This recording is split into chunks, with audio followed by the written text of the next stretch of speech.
मेरे प्यारे मित्रों नमस्कार। तो आज का टॉपिक है अर्थमेटिक मीन एरिया या फिर लॉगरिथमिक मीन एरिया और ज्योमेट्रिक मीन एरिया। बेसिकली हमारे जो हम लोग पहले हमने यूनिट 1 पढ़ा, यूनिट 1A पढ़ा, फिर यूनिट 1B पढ़ा। तो यूनिट 1B में कंडक्शन हम लोगों ने पढ़ा और कंडक्शन में बेसिकली हमारा टॉपिक बचा हुआ था, हालांकि हमने पढ़ाया हुआ है, फिर भी एक बार हम इसको समराइज कर देते हैं और उस पर कैसे क्वेश्चन आता है वो हम डिस्कस करते हैं। ठीक है, तो हम बेसिकली हीट ट्रांसफ़र जब भी करते हैं तो अगर हमारा हीट ट्रांसफ़र है वो दो कंडीशन में हो सकता है। नंबर 1 स्टडी स्टेट में और नंबर 2 अनस्टडी स्टेट में। तो अगर हम बात कंडक्शन की सिंपली करें तो कंडक्शन में स्टडी स्टेट कंडीशन हो सकती है और अनस्टडी स्टेट हो सकती है। तो इसमें फोरियर्स का फर्स्ट लॉ लगता है और इसमें फोरियर्स का सेकंड लॉ लगता है। ठीक है, first law of Fourier, second law of Fourier. तो हम जब भी फर्स्ट लॉ के बारे में बात करते हैं तो वहाँ पर हमारे सामने एरिया का कॉन्सेप्ट निकल के आता है कि भाई एरिया हमें बताना है। और अगर हम फ्लक्स के बारे में बात करें तो इसका मतलब Q/A के बारे में बात करें तो फार्मूला बन के आता है K dt/dx। बात समझे, यहाँ पर जो कॉन्सेप्ट निकल के आता है इसको हम मतलब माइनस साइन लगा देते हैं और सिंपली हम देखते हैं कि भैया ये Q equals to this is the heat transfer rate equals to -KA dt/dx है। ठीक, कहीं भी हीट ट्रांसफ़र हो रहा है थ्रू कंडक्शन तो ये फार्मूला में अप्लाई करना पड़ेगा। बट यहाँ पर ए क्या होना चाहिए, ए वाला कॉन्सेप्ट है ए। तो हम उस एरिया के बारे में बात कर रहे हैं, ए के बारे में बात कर रहे हैं। तो हाई डालो टाइप्स ऑफ एरिया।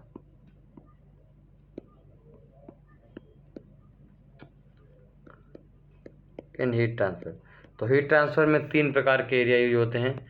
सबसे पहला एरिया हम उसके बारे में बात कर रहे हैं, दिस इज द अर्थमेटिक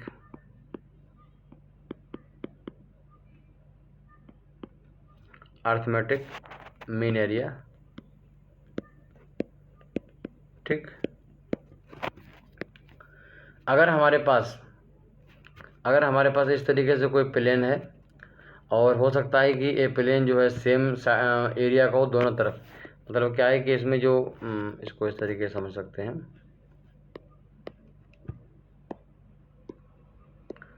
ऐसा हो सकता है।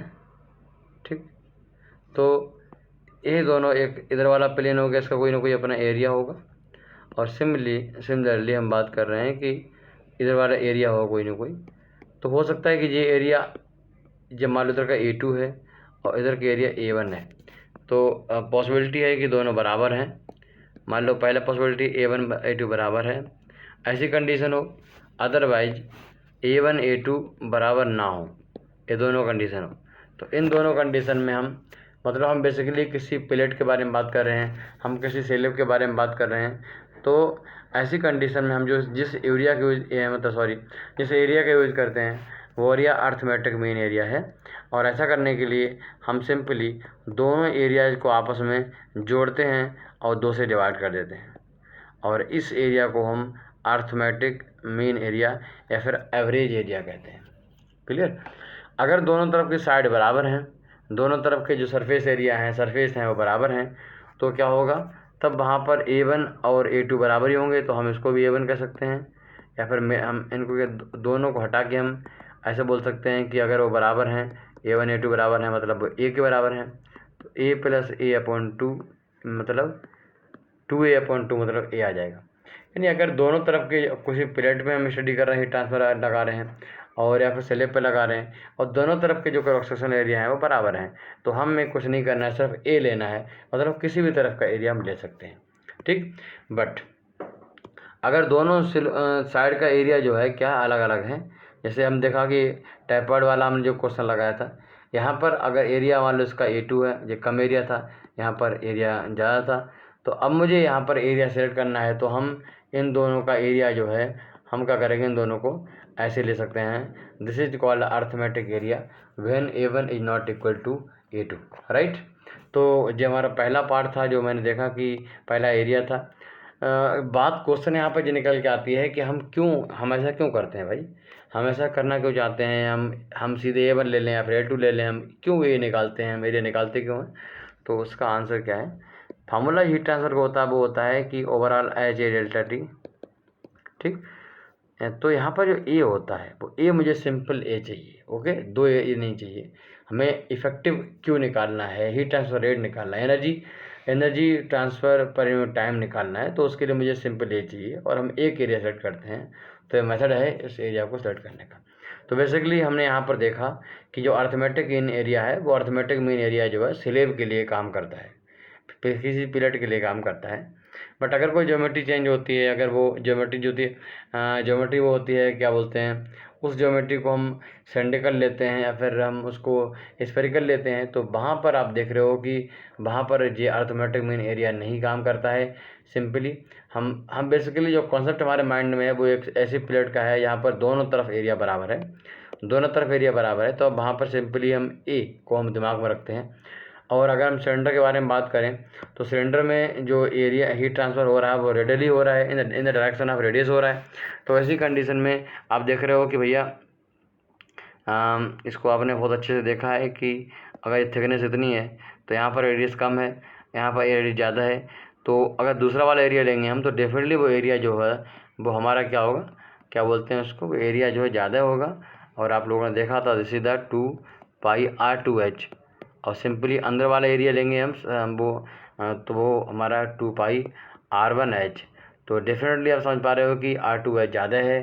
तो ऐसी कंडीशन में एरिया यहाँ पर चेंज हो रहा है, एरिया कंटिन्यूसली ग्रेजुअली चेंज हो रहा है, आप देख पा रहे हो। तो यहाँ पर एरिया डिफरेंट है। तो इन केस आप सिलिंड्रिकल हम क्या करें, जहाँ पर एरिया डिफरेंट है तो सिलिंड्रिकल केस में आपको लॉग मीन एरिया यूज करना है। हम लोगों ने इसको LM बोला था, लॉग मीन एरिया यूज करना है। लॉग मीन एरिया कैसे निकालते हैं, पहला एरिया जो बड़ा एरिया हो माइनस छोटा एरिया, हम उनको छोटा माइनस बड़ा भी कर सकते हैं, तो बड़ा एरिया माइनस छोटा एरिया, ठीक। और फिर हम उसका LN लेते हैं, फिर बड़ा एरिया अपॉन छोटा एरिया। तो इन दोनों को सॉल्व करेंगे तो दो एरिया के बीच में लॉग मीन जो एरिया है वो निकल के आ जाएगा। ध्यान रखिए लॉग मीन, अब ध्यान दीजिए बहुत इंपॉर्टेंट क्वेश्चन पे बात आ रही है कि लॉग मीन एरिया जो है कहाँ यूज होता है, तो आप बोलोगे भैया ये सिलेंडर में यूज होता है। दूसरा हम ऐसा करते क्यों हैं, तो यहाँ पर जो एरिया है हमारे सामने वो चेंज हो रहा है, अंदर वाला एरिया कम हो रहा है। देखो अब अंदर वाला एरिया कम हो रहा है, बार बार ज़्यादा हो रहा है। अब इनकी खोलोगे तो ऐसा दिखाई देगा आपको। तो इसको अगर सिंपली सिलेंडर के जो एरिया दोनों तरफ हो रहा है वो चेंज हो रहा है, इंक्रीजली कंटिन्यूसली बढ़ रहा है, अगर मुझे एक तरीके से उसको कन्वर्ट करना हो प्लेट में, एक स्लैब में कन्वर्ट करना हो, तो ऐसी कंडीशन में सिलेंडर का जो सरफेस एरिया है उसको किसी प्लेट की तरह प्लेट के रूप में कन्वर्ट करना हो, मुझे उसको किसी बाल के रूप में कन्वर्ट करना हो, तो वहाँ पर हम लॉग मीन एरिया का यूज करते हैं। बहुत महत्वपूर्ण ध्यान दीजिए कि दो अगर एरिया हैं जो कि मतलब अगर हमें सिलेंडर के लिए इफेक्टिव एरिया निकालना है तो हम लोग लॉग मीन एरिया निकाल देते हैं। कैसे लेते हैं, मैंने आपको बड़ा एरिया में छोटा एरिया अपॉन LN बड़ा अपॉन छोटा, ठीक है। अगर हम इसको A2 - A1 करेंगे तो नीचे LN A2 अपॉन A1 हो जाएगा, क्लियर। तो पहला मैंने बोला कि सिलेंडर लॉग मीन एरिया कहाँ यूज होता है, तो आप बोलोगे सिलेंडर में यूज होता है। और नंबर 2 हम क्यों करते हैं, तो अब इसका जो कर्व सरफेस एरिया होता है उसको हम प्लेन सरफेस एरिया बाल में कन्वर्ट करने के लिए हम लॉग मीन एरिया का यूज करते हैं, राइट। चलिए अगर हम बात करें जियोमेट्रिक मीन एरिया की, तो आप देख पा रहे हो किसी भी स्फीयर में क्या होता है कि अंदर का हम एरिया निकालेंगे, this is the 4πr1², 4πr1², और बाहर का निकालेंगे तो 4πr2², यानी 4π2r2² ज़्यादा होगा 4πr1² से, क्योंकि स्क्वायर है तो और ज़्यादा वैल्यू हो जाएगी इसकी। दोनों वैल्यू डिफरेंट हैं। हम जो हमारा हीट कंडक्शन की इक्वेशन है हम वो कैसे लगाएं, मैंने आपको बोला कि this is the ΔT upon x upon KA, हमें इस फार्म में कन्वर्ट करना होता है। हमें एक ये जो इक्वेशन हमारी है ये किसके लिए, किसी प्लेट के लिए, स्लीव के लिए, बॉल के लिए। बट किसी सिलेंडर को हम बॉल की तरह कैसे एनालॉगस सेटअप करें, उसको कैसे एक बॉल को, एक सिलेंडर को या फिर स्फीयर को कैसे कन्वर्ट करें उसमें स्लीव में या फिर बॉल में, तो उसके लिए हम लोग इसका यूज करते हैं। और अगर हम हमारे मतलब इसको अंदर वाले बोल सकते हैं हम A1 या फिर मान लो A2, कुछ भी, A1 बोल दिया, बाहर वालों को A2 बोल दिया।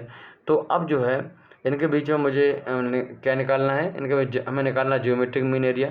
तो अगर दो एरिया हैं, इनका ज्योमेट्रिक मीन निकालना है तो पहले आप उनका मल्टीप्लाई कर दो, और दो एरिया हैं इसलिए 1/2 से डिवाइड कर दो, यानी मतलब पावर लगा दो, यानी A1 A2 का अगर आप अंडर रूट ले लोगे तो अब जो वैल्यू आएगी वो ज्योमेट्रिक मीन एरिया होगा।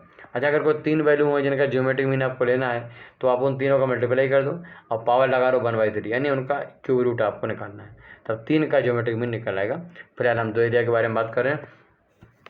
तो अगर दो एरिया हैं और जिनका A1 A2 इन दोनों को मल्टीप्लाई कर दो, उनका स्क्वायर रूट ले लो, तो यहाँ से हमें जो ज्योमेट्रिक मीन एरिया है वो यहाँ से मिल जाता है। जो क्वेश्चन आता है कि ज्योमेट्रिक मीन एरिया कहाँ यूज करते हैं, तो इसका आंसर है कि भैया इसको स्फीयर में यूज करते हैं।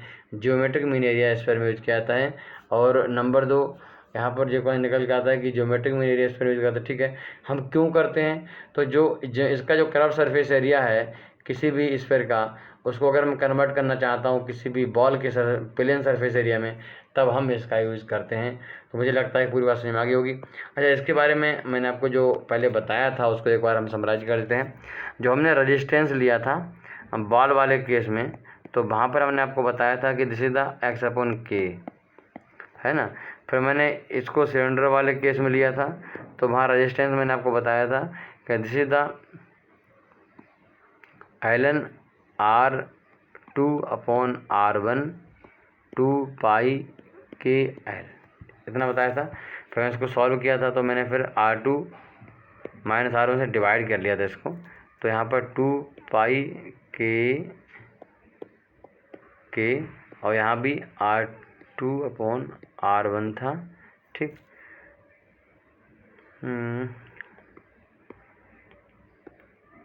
ln R2/R1। तो आप देख पा रहे हो कि अगर हम बात करें कि लॉगरिथमिक मीन एरिया की, तो मतलब हम लिखेंगे A1 - A2 upon ln A1 A2, बात समझ में। अगर लॉगरिथमिक रेडियस के बारे में बात कर रहा हूँ तो R1 - R2 upon ln R1/R2। अगर वही मैं टेम्परेचर के लॉगरिथमिक टेम्परेचर के बारे में बात करूँ तो वही दोनों टेम्परेचर का जो डिफरेंस है अपॉन उन दोनों का ln T1/T2। सेम, अगर टेम्परेचर निकालना है तो हम वहाँ पर T पुट कर देंगे, एरिया निकालना A पुट कर देंगे, और रेडियस निकालना है तो, यानी कोई भी चीज़ अपने आप में लॉग मीन वैल्यू हो सकती हैं।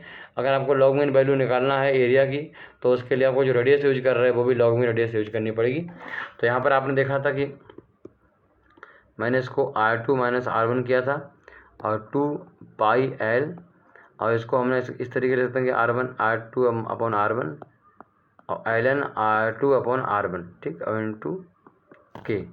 तो ये जो वैल्यू है वो पूरी लॉग मीन एरिया की बन गई, और 2πr जो बनता था वो यहाँ पर log mean 2πr log mean यहाँ पर हो जाएगा lm इंटू एल। तो ये अपने हमें एरिया जो बनेगा वो लॉग मीन बनेगा।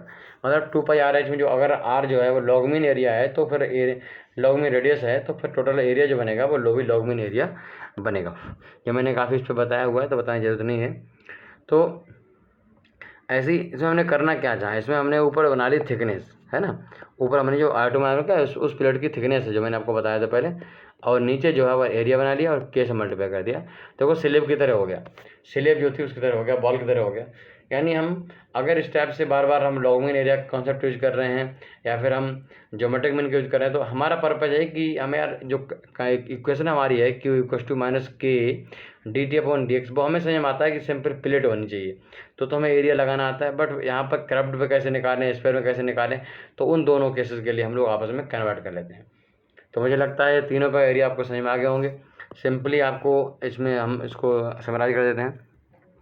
कोई पूछे लॉग मीन एरिया क्या होता है, तो आप बोलोगे A1 - A2 upon ln A1/A2, ठीक। बोलोगे ए जो होता है लॉग मीन एरिया होता है, ठीक। अच्छा, इसमें कोई ये बोले कि भाई लॉग मीन टेम्परेचर क्या होता है, तो आप बोलोगे T1, दो टेम्परेचर है T2, या फिर यहाँ पर डेल्टा T1 पहला वाला का टेम्परेचर डिफरेंस, दूसरा टेम्परेचर डिफरेंस हो सकता है, वो आगे हम बहुत पढ़ेंगे उसके बारे में। T1/T2। लॉग में रेडियस क्या होता है, तो आप बोलोगे सर इसमें R1 - R2 और ln R1/R2, समझ गए सिमिलरली। अच्छा, अगर ये तो लॉग मीन हो गया। अब मैं अगर एवरेज के बारे में बात करूँ, मतलब अर्थमेटिक के बारे में बात करूँ, तो A1 + A2/2। में रेडियस के बारे में बात करूँ तो R1 + R2 अपॉन 2। में टेम्परेचर के बारे में बात करूँ यानी average temperature T1 T2 upon 2। तो हम कैसे करते हैं। ऐसे ही अगर ज्योमेट्रिक के बारे में बात करूँ, ज्योमेट्रिक तो दो एरिया है उनका ज्योमेट्रिक मीन निकालना है, दो रेडियस है उनका ज्योमेट्रिक मीन निकालना है, दो टेम्परेचर है जिनका ज्योमेट्रिक मीन निकालना है। ओके, तो आप सारी चीज़ें निकाल सकते हैं। दो पर्पज है इनका। पहला पर्पज है कि सिलेंडर को रिप्रेजेंट करने के लिए कौन सा एरिया का, तो लॉग मीन एरिया। स्फीयर के लिए ज्योमेट्रिक मीन एरिया। बॉल के लिए, प्लेट के लिए, चाहे वो क्रॉस सेक्शन सेम हो या फिर नहीं सेम हो, उसके लिए हम लोग क्या यूज करते हैं, अर्थमेटिक मीन एरिया यूज करते हैं। हम ज्योमेट्रिक मीन और